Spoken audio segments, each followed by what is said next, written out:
ಎಲ್ಲ ನನ್ನ ಸಹೋದ್ಯೋಗಿಗಳೇ, ಎಲ್ಲ ಮಾಧ್ಯಮ ಮಿತ್ರರೇ, ಈ ಮಾಧ್ಯಮ ಗೋಷ್ಠಿ ಒಂದು ಪಕ್ಷದ್ದು ಇಲ್ಲ ಒಂದು ಸರ್ಕಾರದಲ್ಲ. ಈ ಮಾಧ್ಯಮ ಗೋಷ್ಠಿ ಇಡೀ ರಾಜ್ಯದಲ್ಲಿ ಇರುವಂತ ಎಲ್ಲ ಕೂಲಿ ಕಾರ್ಮಿಕರ ಬದುಕು ಜೊತೆಗೆ ಗ್ರಾಮೀಣ ಪ್ರದೇಶದ ಅಭಿವೃದ್ಧಿ ವಿಚಾರದಲ್ಲಿ ಕಳೆದ 20 ವರ್ಷದಿಂದ ಏನು ನಮ್ಮ ಹಳ್ಳಿಯ ಜನ ದುಡಿದು ಬೆವರು ಸುರಿಸಿ ಆ ಊರನ್ನ ಅಭಿವೃದ್ಧಿ ಮಾಡ್ತಾ ಇದ್ರು ಮತ್ತು ವೈಯಕ್ತಿಕವಾದಂತ ಅವರ ಬದುಕಿನಲ್ಲಿ ಒಂದು ಶಕ್ತಿ ತುಂಬ್ತಾ ಇತ್ತು. ಅದಕ್ಕೆ ಇವತ್ತು ಒಂದು ಕೊನೆ ಇತಿಹಾಸವನ್ನ ಎಳೆದಿದ್ದಾರೆ. ನನಗೆ ಆಶ್ಚರ್ಯ ಆಗ್ತದೆ.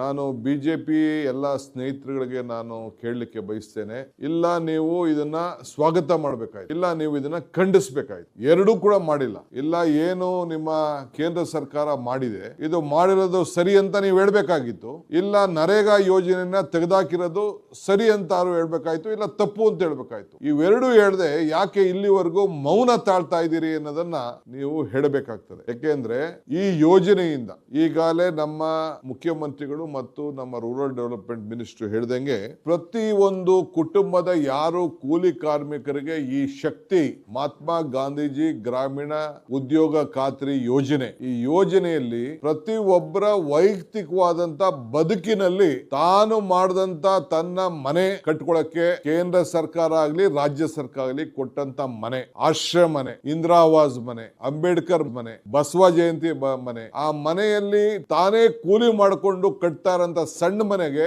ತಾನೇ ಕೂಲಿ ತೆಗೆದುಕೊಳ್ಳುವಂತ ಶಕ್ತಿ ಇವತ್ತು ಮನಮೋಹನ್ ಸಿಂಗ್ ಅವರ ಸರ್ಕಾರ, ಕಾಂಗ್ರೆಸ್ ಸರ್ಕಾರ, UPA ಸರ್ಕಾರ ಕೊಟ್ಟಿದೆ. ಜೊತೆಗೆ ಪ್ರತಿಯೊಬ್ಬನ ಜಮೀನಿನಲ್ಲಿ ಜಮೀನ್ ಮಟ್ಟ ಮಾಡ್ಕೊಳ್ಳಿಕ್ಕೆ, ಇಂಗು ಗುಂಡಿ ತೋಡ್ಕೊಳ್ಳಿಕ್ಕೆ, ಇಲ್ಲ ಏನಾರು ಒಂದು ಗಿಡಗಳನ್ನ ರೇಷ್ಮೆ ಹಾಕ್ಲಿಕ್ಕೆ, ಮಾವಿನ ಗಿಡ ಹಾಕೊಳ್ಳಿಕ್ಕೆ, ಇಲ್ಲ ಯಾವುದೇ ಆಗ್ಲಿ ಅವನು ವ್ಯವಸಾಯ ಮಾಡ್ಕೊಳ್ಳಿಕ್ಕೆ, ಅವನ ವ್ಯವಸಾಯ ಮಾಡ್ಕೊಳ್ಳೋದಕ್ಕೂ ಕೂಡ ಅವನಿಗೆ ಕೂಲಿಯನ್ನ ಪಡ್ಕೊಳ್ಳಿಕ್ಕೆ, ಅದನ್ನ ರಿಜಿಸ್ಟರ್ ಮಾಡ್ಬಿಟ್ಟು ಕೂಲಿಯನ್ನ ಪಡ್ಕೊಳ್ಳಿಕ್ಕೆ ಒಂದು ಅವಕಾಶ ಇದೆ. ನಾನು ತಮ್ಗೆ ಹೇಳಲಿಕ್ಕೆ ಬಯಸ್ತೇನೆ, ನೋಡಿ, ಒಂದು ಇನ್ಫ್ರಾಸ್ಟ್ರಕ್ಚರ್ ಬೇರೆ ವಿಚಾರ, ನಾನು ಅದಕ್ಕೆ ಆಮೇಲೆ ಬರ್ತೀನಿ. ಇಂಡಿವಿಜುವಲ್ ಆಗಿ improving livelihoods through horticulture, sericulture, plantation, forestry, ಆಮೇಲೆ ಡೆವಲಪ್ಮೆಂಟ್ ಆಫ್ ವೇಸ್ಟ್ ಲ್ಯಾಂಡ್, ಯಾವ್ದಾದ್ರು ವೇಸ್ಟ್ ಲ್ಯಾಂಡ್ ಅಂತ ಅವ್ರ ಭೂಮಿಗಳಲ್ಲಿತ್ತು ಅದನ್ನೆಲ್ಲ ಮಟ್ಟ ಮಾಡ್ಕೊಳ್ಳಿಕ್ಕೆ ಸ್ವಂತ ಭೂಮಿಲಿ, unskilled wages construction houses sanction and Indira Awas Yojana and other state and central government scheme.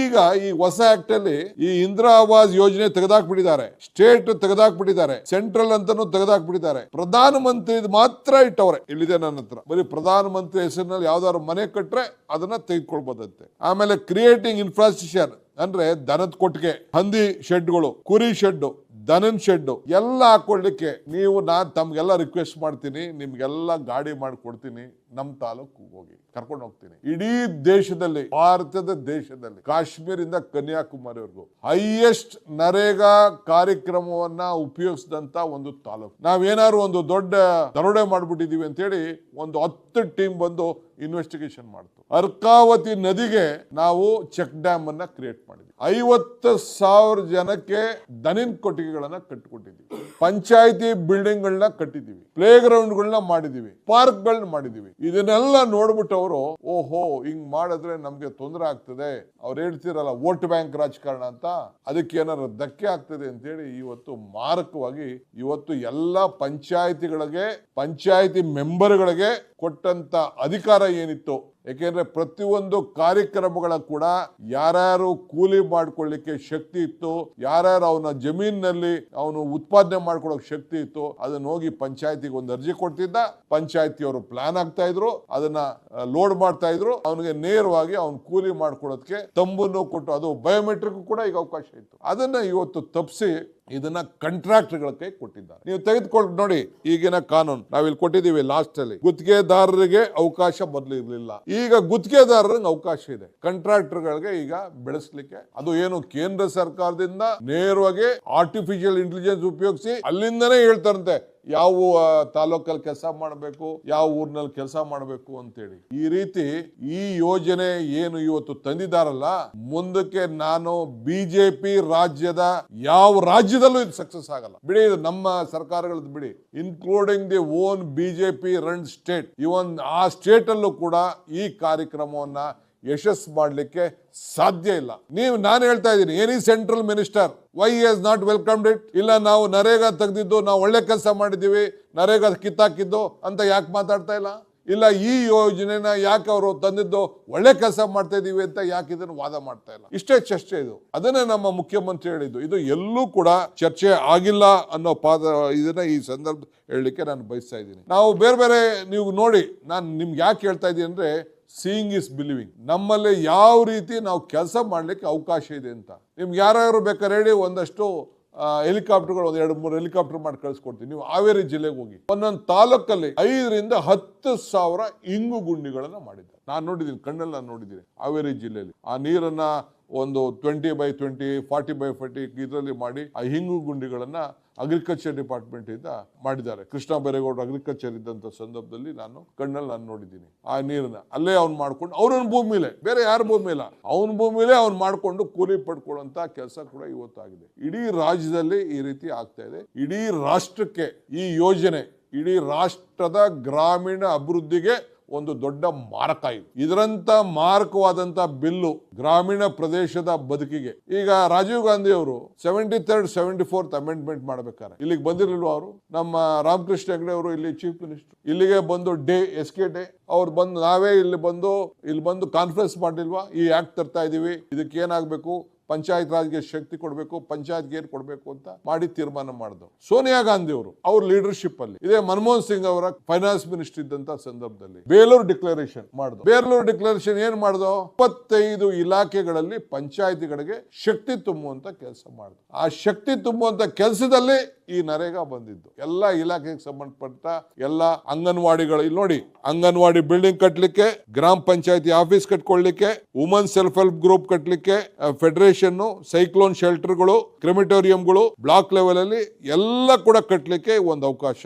ಆಮೇಲೆ ಇದನ್ನ ಗೋಡನ್ಗಳು ಕಟ್ಕೊಳ್ಳಿಕ್ಕೆ, ಏನೇನು ನಮ್ಮ ಸಮುದಾಯದ ಭವನ, ಏನು ಸಮುದಾಯಕ್ಕೆ ಸಂಬಂಧಪಟ್ಟಂತ ಎಲ್ಲ, ನಾನು ವೈಯಕ್ತಿಕವಾಗಿ ಒಂದೇ ಮಾತಾಡ್ತಾ ಇಲ್ಲ, ಕಲ್ವರ್ಟು, ರೋಡ್ಸ್ ಇನ್ಕ್ಲೂಡಿಂಗ್ ಸೈಡ್ ಡ್ರೈವ್ಸ್, ಪ್ರತಿ ಒಂದು ಊರಲ್ಲೂ ಚರಂಡಿ ಮಾಡ್ಕೊಳ್ಳಿಕ್ಕೆ, ರೋಡ್ ಮಾಡ್ಲಿಕ್ಕೆ, ಜಮೀನುಗಳಿಗೆ ಹೋಗ್ಲಿಕ್ಕೆ, ರಸ್ತೆ ಮಾಡ್ಕೊಳ್ಳಿಕ್ಕೆ ಎಲ್ಲ ಇತ್ತು.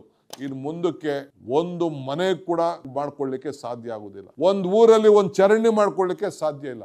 ಎಲ್ಲದಕ್ಕೂ ಕೂಡ ಇವತ್ತು ಕೂಲಿ ಇತ್ತು. ಇದಕ್ಕೆ ನಿಲ್ಲಿಸಿದ್ದಾರೆ. ಸೊ ನಮ್ಮ ಸರ್ಕಾರ, ಇದು ಪಕ್ಷದ ಕೆಲಸ ಅಲ್ಲ, ಇಡೀ ನಮ್ಮ ಸರ್ಕಾರ, ಪಾರ್ಟಿ ಪಕ್ಷ ಬಿಟ್ಟು ಇಡೀ ಗ್ರಾಮ ಪಂಚಾಯತಿ ಮಟ್ಟದಲ್ಲಿ ಈ ಒಂದು ನರೇಗಾ ಕಾರ್ಮಿಕರು ಮತ್ತು ನಮ್ಮ ಲೀಡರ್ಸ್ ಎಲ್ಲರೂ ಸೇರಿ, ನಾವೇನು ಪಂಚಾಯತಿಲಿ ಯಾರನ್ನು ನಾವು ಸಿಂಬಲ್ ಮೇಲೆ ಗೆಲ್ಲಿಲ್ಲ. ವಿ ವಿಲ್ ಇನ್ವೈಟ್ ಎವ್ರಿವನ್, ಎಲ್ಲರಿಗೂ ನಾವು ಆಹ್ವಾನ ಕೊಡ್ತೇವೆ.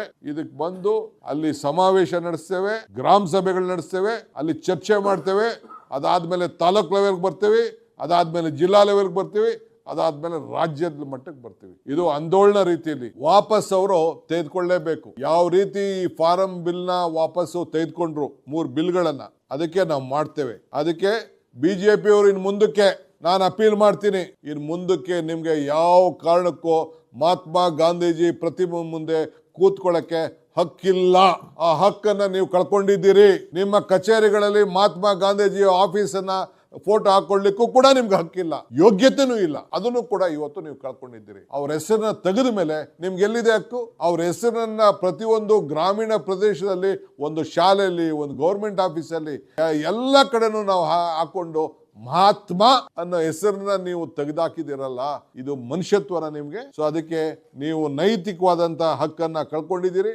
ಮಹಾತ್ಮ ಗಾಂಧೀಜಿ ಭಾಷಣ ಮಾಡೋದು ಬೇಡ, ಅವ್ರ ಊನಾರ ಹಾಕೋದು ಬೇಡ. ಅವ್ರ ಹೆಸರನ್ನ ಯಾರು ಒಬ್ಬ ಮಹನೀಯರು, ಈಗ ಜವಾಹರ್ಲಾಲ್ ನೆಹರು ಅವರ ಹೆಸರಿನಲ್ಲಿ ನಾವು ಮಕ್ಕಳ ಜಯಂತಿ ಅಂತ ಮಾಡ್ತಾ ಇದ್ದೇವೆ. ಡಾಕ್ಟರ್ ರಾಧಾಕೃಷ್ಣ ಅವರ ಜನ್ಮದಿನ ಟೀಚರ್ಸ್ ಅಂತ ನಾವು ಮಾಡ್ತಾ ಇದ್ದೇವೆ. ಚರಣ್ ಸಿಂಗ್ ಅವರ ಜನ್ಮದಿನ ರೈತರದು ಅಂತ ನಾವು ಮಾಡ್ತಾ ಇದ್ದೇವೆ. ಸೊ ಹಂಗೆ ಪ್ರತಿಯೊಂದು ಜಯಂತಿಗಳನ್ನ ನಾವು ಮಾಡ್ತಾ ಇದ್ದೇವೆ. ಅಂಬೇಡ್ಕರ್ ಅವರು ಹುಟ್ಟಿದ ದಿನ ನಾವು ಸಂವಿಧಾನದ ಬಗ್ಗೆ ಎಷ್ಟು ಗೌರವ ಕೊಡಬೇಕು ಅದನ್ನ ನಾವು ಮಾಡ್ತಾ ಇದ್ದೇವೆ. ಸೊ ಹಂಗೆ ಇವತ್ತು ಇನ್ನು ಮುಂದಕ್ಕೆ ಬಿಜೆಪಿಯವರು ಯಾವ ಕಾರಣಕ್ಕೂ ಮಹಾತ್ಮ ಗಾಂಧಿ ಹೆಸರನ್ನ ದಯವಿಟ್ಟು ನಿಮ್ಮ ಮಾತಿನಂತೆ ನಡೀತಾ ಇದ್ದೀರಿ, ನಿಮ್ಮ ಸರ್ಕಾರದ ಆದೇಶದಂತೆ ಇದ್ದೀರಿ ಅಂತಂದ್ರೆ ದಯವಿಟ್ಟು ಹೀಗೆ ತೆಗೆದ್ಬಿಟ್ಟು ನಮ್ಗೆ ಗಿಫ್ಟ್ ಮಾಡಿ ಆ ಫೋಟೋಗಳನ್ನ ಕಳ್ಸಿಕೊಟ್ಬಿಡಿ. ನಾವು ಇಟ್ಕೊಳ್ತೀವಿ, ನಾವು ಮನೆಗೂ ನಾವು ಹಂಚ್ಕೊಳ್ತೇವೆ. 100 ವರ್ಷ ಆಗಿದೆ ರೀ, 100 ವರ್ಷ ಮಹಾತ್ಮ ಗಾಂಧೀಜಿ ಅವರು ಈ ದೇಶದ ಸ್ವಾತಂತ್ರ್ಯದ ನಾಯಕತ್ವವನ್ನು ವಹಿಸಿ 100 ವರ್ಷ ಆಗಿದೆ. ಆ 100 ವರ್ಷದ ಸಂಭ್ರಮ ಆಚರಣೆ ಮಾಡೋಂಥ ಸಂದರ್ಭದಲ್ಲಿ ಅವ್ರ ಹೆಸರನ್ನ ತೆಗೆದು ಅವ್ರನ್ನ ಹೆಸರಿಗೆ ಕೊಲೆ ಮಾಡ್ತಾ ಇದ್ದೀರಲ್ಲ, ಇದಕ್ಕಿನ್ನ ಈ ದೇಶದ ಇತಿಹಾಸದಲ್ಲಿ ಮಾಡಿದಂತ ಅವಮಾನ ಇನ್ನೊಂದಿಲ್ಲ ಅಂತ ಹೇಳಲಿಕ್ಕೆ ನಾನು ಬಯಸ್ತಾ ಇದ್ದೇನೆ. ಇದಕ್ಕೆ ಈ ಹೋರಾಟ ಪಕ್ಷ ಭೇದವನ್ನು ಮರೆತು ನಮ್ಮ ಹೋರಾಟವನ್ನು ರೂಪಿಸ್ತೇವೆ. ಯಾರು ಜಾಯ್ನ್ ಆಗ್ಬೋದು, ಆದ್ರೆ ಹಳ್ಳಿ ಪ್ರದೇಶದ ಜನರ ಬದುಕಿನಲ್ಲಿ ಇವತ್ತು ಒಂದು ದೊಡ್ಡ ಆಘಾತ ಉಂಟಾಗಿದೆ. ಇದರ ವಿರುದ್ಧ ವಿಶೇಷವಾಗಿ ಮೀನುಗಾರಿಕೆಗೂ ಕೂಡ ನಮ್ಮ ಕರಾವಳಿ ಪ್ರದೇಶ ಅವರಲ್ಲೂ ಕೂಡ ಮೀನುಗಾರಿಕೆ ರೈತರು ಕೂಡ ಯಾರು ಮೀನುಗಾರಿಕೆ ಮಾಡ್ತಾ ಇದ್ರು ಅವರು ಕೂಡ ಕೂಲಿ ತೆಗೆದುಕೊಳ್ಳುವಂತ ಒಂದು ಅವಕಾಶ ಇತ್ತು. ನಾನು ಪ್ಲಾಂಟೇಶನ್ ನಾನು ಮಾತಾಡಕ್ ಹೋಗ್ತಾ ಇಲ್ಲ, ಪ್ಲಾಂಟೇಶನ್ ಅಲ್ಲೂ ಕೂಲಿ ಮಾಡ್ಕೊಳಕ ಇತ್ತು.